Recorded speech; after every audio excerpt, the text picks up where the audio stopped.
Hey there, Kaylin Johnson, SNAP Ed Nutrition Educator here in Waldo County, Maine. I've got a really cool recipe for you today. We're making some baked tomatoes. So really simple, we're just going to start by putting down some parchment paper, laying out some big, thick, hefty slices of tomatoes. My parchment paper was uncooperative. I left plenty of space because I didn't know how much the cheese was going to bubble, if there was going to be extra liquid, but honestly I definitely could have squeezed some more in there. They held their shape really well and they didn't fall apart at all. So I just topped the tomatoes with some salt and pepper, and then a little pinch of low-fat mozzarella on top of each one. And then I sprinkled it with a little bit of Parmesan.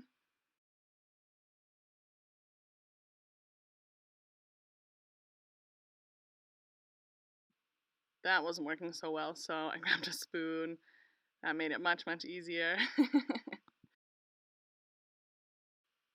Then I just went in with some Italian blend, Mrs. Dash. I didn't want to overdo it, and like the many accidents you saw with the Parmesan, so I sprinkled it into my palm and then used a little pinch on each one. I definitely probably should have tried that with the Parmesan too. Lessons learned in the kitchen, right?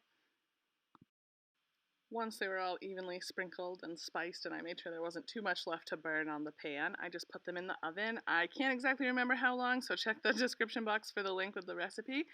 But they were so easy and so delicious. They would be a great side for any Italian dish, really anything.